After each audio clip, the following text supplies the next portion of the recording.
Paano nga ba tayo gagawa ng kohol amino acid? Yan. Ito ay isang kohol. Yan. Gagawin natin tong fertilizer. Yan. Organic fertilizer. Kohol amino acid. So, sundan nyo na lang kung paano ko gagawin tong kohol amino acid, no? Para kung gusto nyong gumawa din ng fertilizer mula sa kohol, ay pwede nyo din gayahin to. So, inumpisahan ko to sa paglinis nito at lalagyan na natin to ng molasses. Yan. 1:1 pala ang paglagay ng molasses dito. So 1 kilo nito at 1 kilo din ng molasses. Yun yung ratio. So siguro mga nasa mga 8 kilo to or 7 kilo. So 7 kilo din yung ilalagay nating molasses. So, halika. Simulan na natin.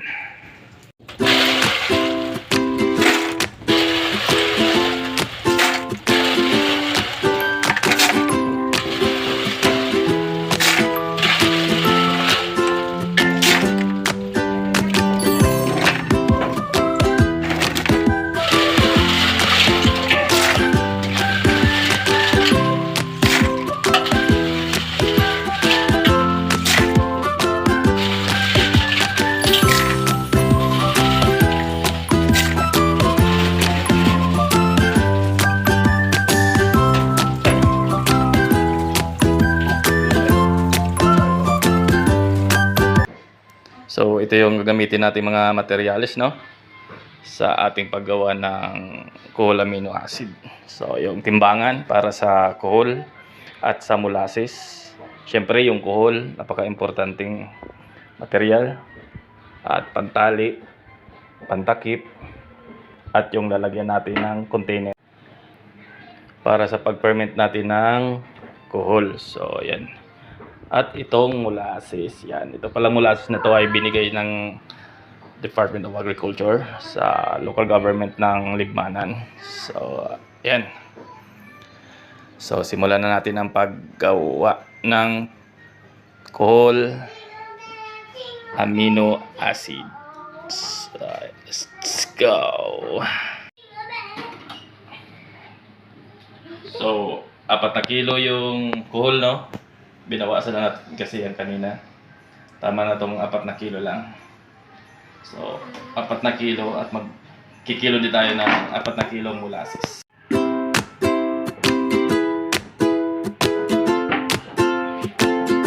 Mga 4 na kilo din ito molasses.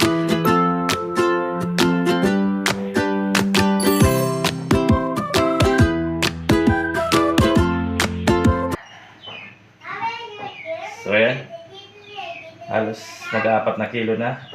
So okay na din yan, 4 na kilong molasses.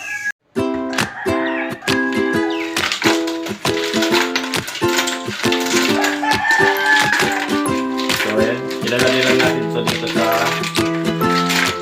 molasses yung kohol, no? Para ma-ferment siya.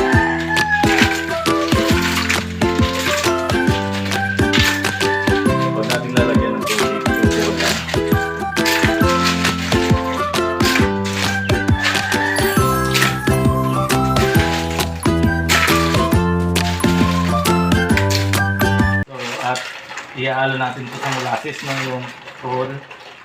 Ayan. Para talagang mamatay sila at ma-ferment. So ayan. Ihalo-halo lang.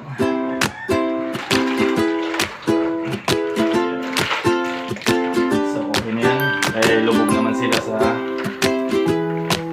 molasses. So, at ang uli ay tatakpan natin para walang mikrobyong makapasok. Ayan. Mga good bacteria lang yung pumasok. So ayan, salian na natin.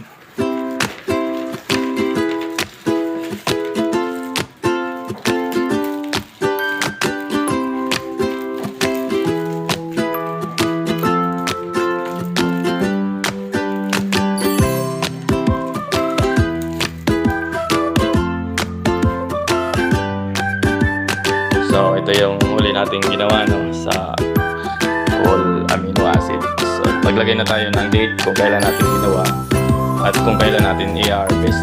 Sa January 18, 2024 na natin to i-harvest. So pwede ding isang buwan yung pag-harvest natin ito. Mas matagal, mas maganda. Huwag lang yung mangitim yung loob. So ayan, pagdating ng January 18 ay mayroon na naman tayong organic